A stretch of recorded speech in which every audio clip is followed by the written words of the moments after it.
So we're back for part 2 of my video on what I would do to become a millionaire in 10 simple steps. In the first 5 steps, which we covered in part 1 of the video, we focused more on the foundational aspects of becoming a millionaire that I think are super important to get established. And now we're going to focus on steps 6 through 10, which are more focused on the wealth building, wealth growing aspects of things that I consider important to becoming a millionaire. And these are very achievable and simple things, in my opinion, that most people should be able to complete. So with that being said, let's start with step number 6. Now that you're out here in the real world and you're working and making a living, you're probably working for some employer because you haven't yet developed this new technology that is going to take over the world. So you're just working a job for the man, just like everybody else.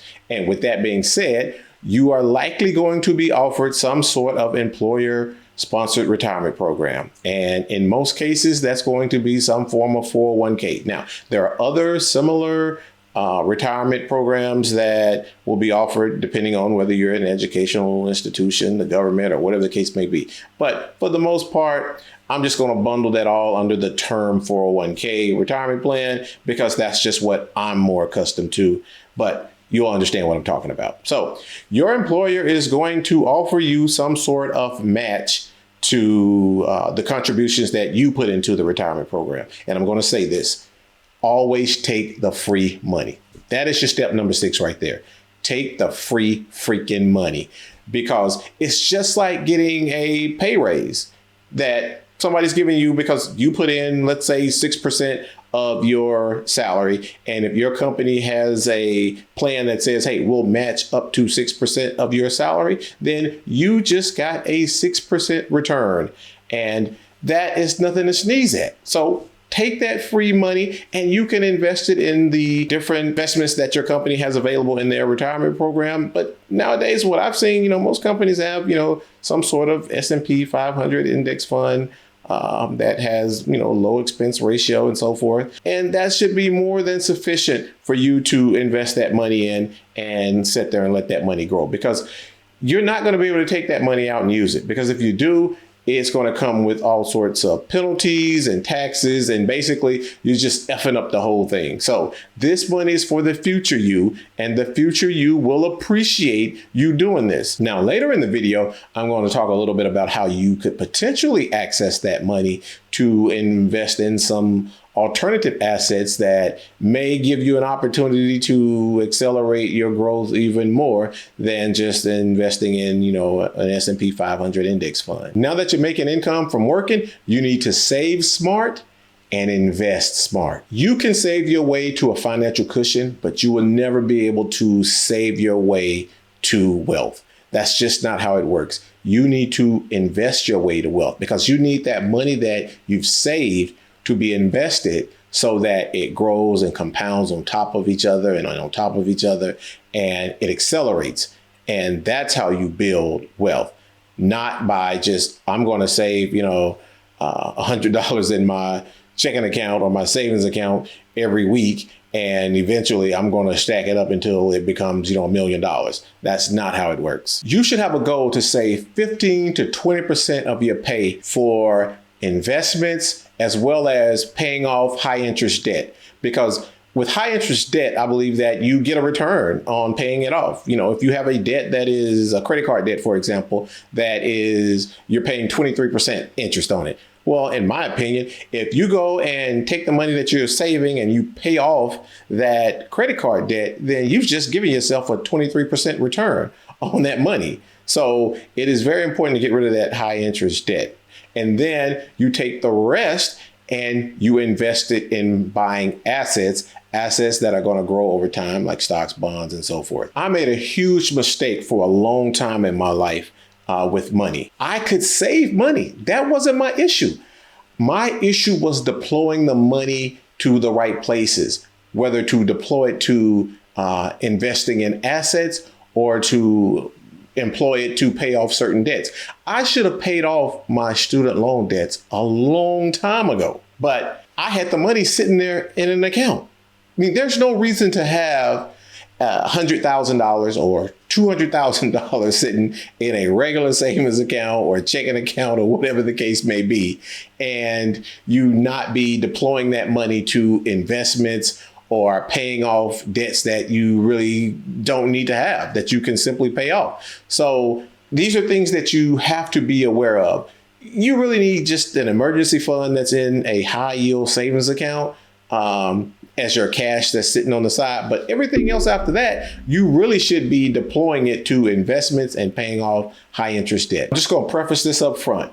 I am not of the Dave Ramsey school of personal finance. So this next step, protect and build your credit, because your credit is going to be essential down the road. Having the opportunity to obtain cheap financing is going to give you more flexibility and give you more opportunity to invest in assets. Our recommendation is that you establish multiple reputable credit cards, and preferably reward type credit cards, because you're going to be using these for all of your normal household stuff as well as your own personal expenses. And you're going to be paying these off in full every month. You are not going to pay interest to anyone, because you're going to pay them off every month in full, no question, no doubt.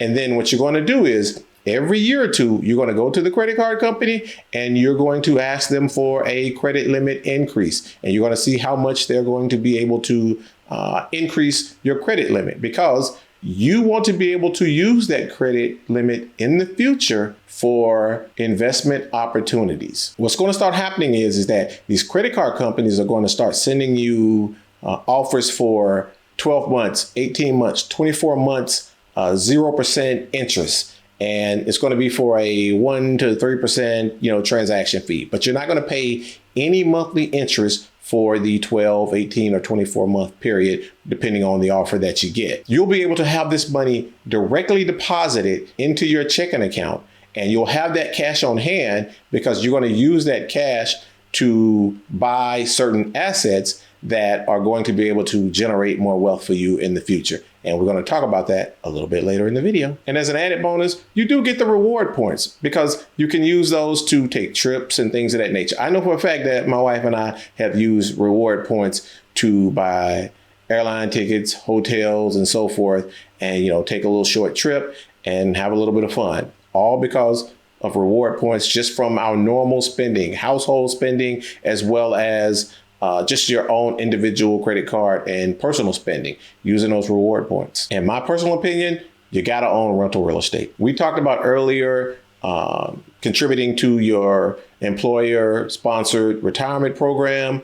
We talked about, investing in index funds a little bit, but I believe that you need to own rental real estate and create some cash flow and some wealth building for yourself. I completely understand that for some people, it is going to be much more difficult than for others. For example, if you live in Los Angeles, the odds of you being able to buy a rental property right there in Los Angeles is probably going to be slim to none versus somebody who lives in, Gary, Indiana or wherever.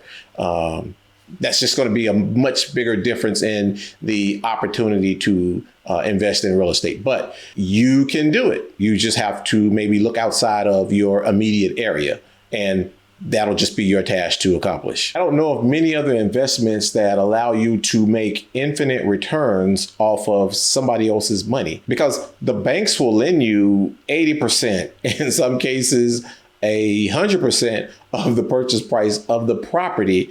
And then you can take that debt that you owe to the bank and you can outsource it to a tenant who's going to pay you enough money to cover the debt, cover the operating expenses of the property, as well as any maintenance, reserves, CapEx, and so forth, and still pay you cash flow. For the rental properties that I own, I literally have no money left in those deals.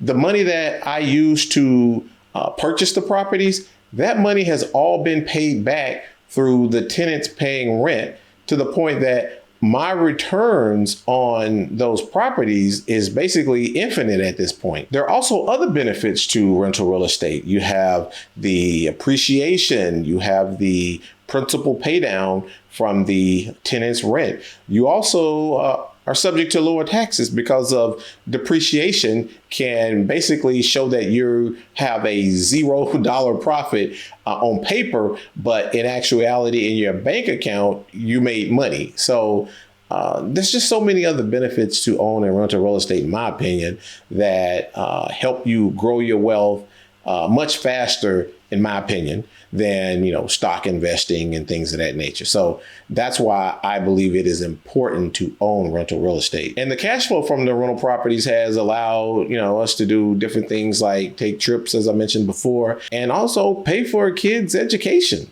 So it's not an insignificant thing. And I think everybody needs to get that into their portfolio, and it will drastically accelerate your approach toward, entering into that millionaire net worth status. All of these benefits of rental real estate are the reasons why rich people are so fond of rental real estate. So you always want to keep your eye out too for what rich people are doing, because they leave little clues and crumbs that you might want to pick up and implement into your strategy. So always pay attention. Now, the final step, you have to tie it all together. You cannot do step 1 and skip step 2 through 10 and so forth.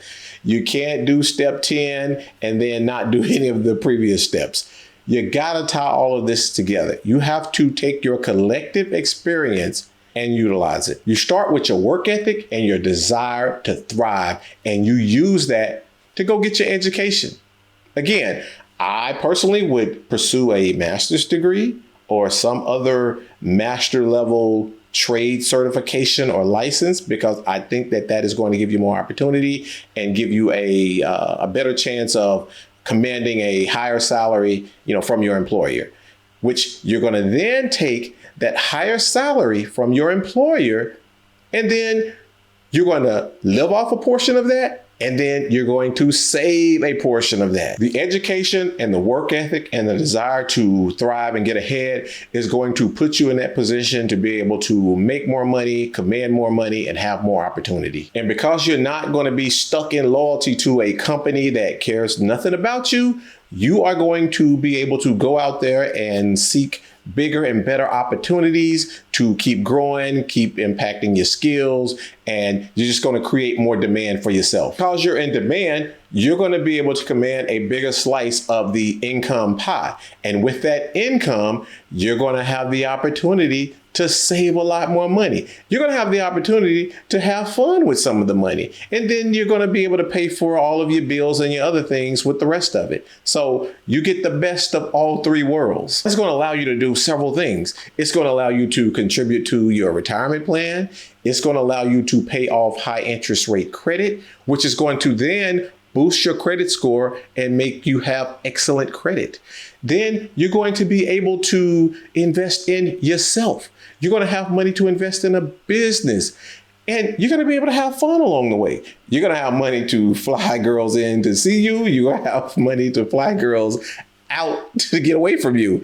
And I'm assuming this is before you get married and find your person. When you do get married, now your wealth growing opportunities are going to explode even more, because now you have two incomes. And with that, you're going to be able to save more to potentially invest in other alternative assets outside of just, investing in your company-sponsored retirement plans. You're going to now be looking at investing in real estate and things of that nature. And remember those 0% interest credit cards, as well as the contributions to your 401k plan? Now you're going to be able to use the 401k loan options from your employer to take up to, in most cases, I think most plans probably allow you to take out like $50,000 is what I've read. So you're going to be able to take a loan up to $50,000 from your 401k, tax-free, penalty-free.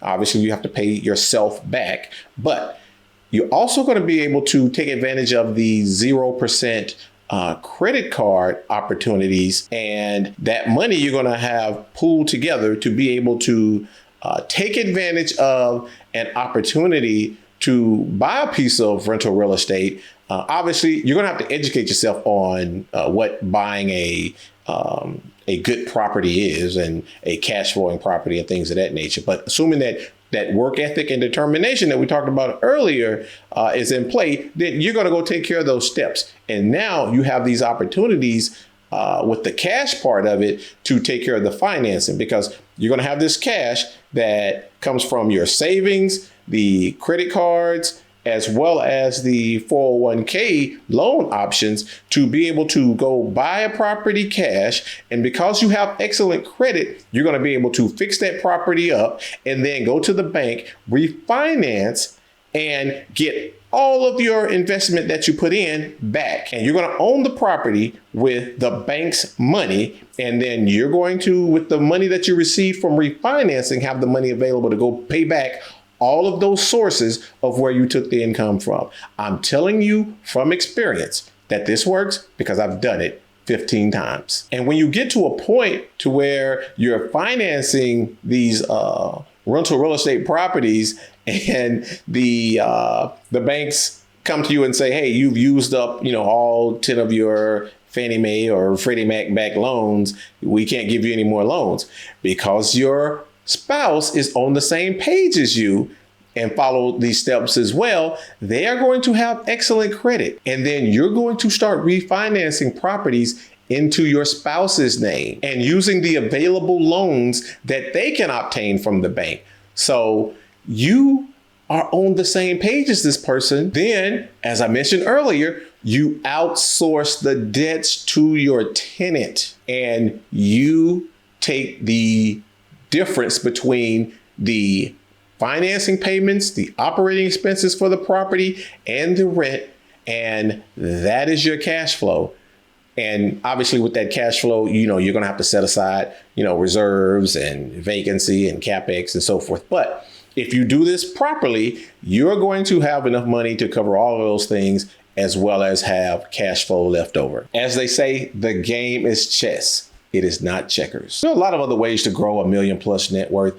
I'm just giving you my thoughts based on some personal experience as well as research and education that I've obtained along the way that hopefully will be beneficial to you in growing your net worth. Here's the deal. You don't have to be lucky and you don't have to be extraordinary. There's nothing crazy or special about these steps. They are steps that are available for most people to be able to complete. It just takes some discipline, work ethic, and some drive. And it's not some sort of get rich overnight plan either. I don't have that for you. If you want that, man, there's tons of that stuff out here on YouTube. So I suggest you go and find that. But this is something that I really, really do believe that the average American has an opportunity in a lifetime to be able to do. And the beauty of it is that you can live your life along the way. In no means am I saying that you have to hoard every penny that you've ever earned just to get into this so-called millionaire net worth club. No, you don't have to do that. So that's all I have for you. Hopefully you took something of value from this video. If so, please like and share. In the meantime, take care of yourself and stay safe out here in these social media streets.